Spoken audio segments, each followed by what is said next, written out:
interesting to me to watch, but I'm not watching it. Sure. The Lockpicker is the story of a teen thief trying to sort of figure out his way in the world. He's gets pulled into a bit of a cycle of violence. We sort of meet him after he's lost a friend to suicide. That's where the movie begins. And so he's trying to figure out how to not get pulled into this dangerous sort of cycle of violence and sort of be the kind of human he wants to be in the world. The movie? Well, it's based on my personal experiences and the experiences of a couple of people really close to me where, you know, I think for a lot of people it's a tough time being a teenager, and particularly if you get a little unlucky and you intersect with a couple of violent scenarios and maybe you don't have the support network that some people have, or you don't have the safety net there at a particular time, things can get a little bit scary. How many people in the film? Well, there's a lot. Our lead is named Keegan Tang, and he was a first-time actor. So we made the film. We partnered with a high school in Toronto, and we shot the film in and around an open working high school. We sort of embedded ourselves in this high school for a period of time. Myself and the producers have done a lot of teaching and different sort of mentorship programs. And so when we set out to make this sort of authentic movie about teens, we thought it only made sense to involve a number of young people in front of the camera and behind the camera. So we had a lot of students helping us behind and sort of being mentored behind the scenes and being involved in the crew side, and then a number of performers in front of the camera, you know, sort of learning about that side of things. And so Keegan was our lead, was a first-time performer, and you know, a lot of the actors didn't see the script in advance. They would get it sort of day by day, and they sort of went through the journey of the characters and learned that way. Right? Gotta emulate the best sometimes.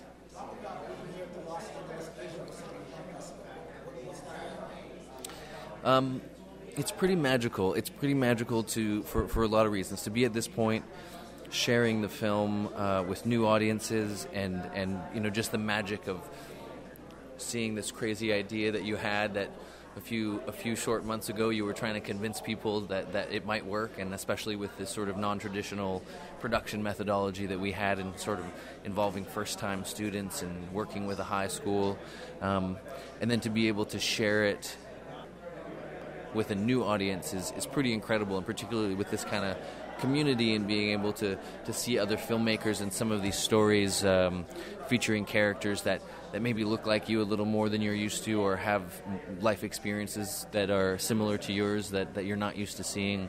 It's really, really powerful and really, really inspiring, and it means that much more, you know. What do you expect the audience to get out of this film? Well, I hope that they enjoy the ride and they get pulled into a world that's specific enough to sort of illuminate something new. For us, it was particularly about, we call it a psychological portrait. So we wanted to not tell a story about a teen sort of falling through the cracks. We wanted to tell that story from the eyes of that teenager, from his experience, from the inside out.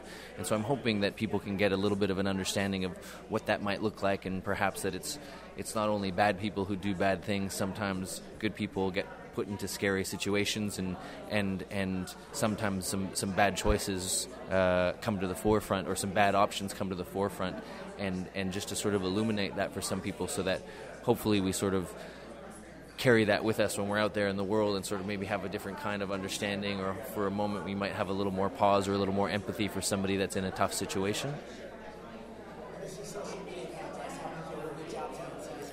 The best way to keep track is my website. It's randallokita.com, and it's RANDALLOKITA.com. I got a few upcoming projects. I'm working on some new short pieces. I'm writing another feature, and I'm doing a virtual reality project with the National Film Board of Canada that's tentatively entitled Machinations. Thank you, guys.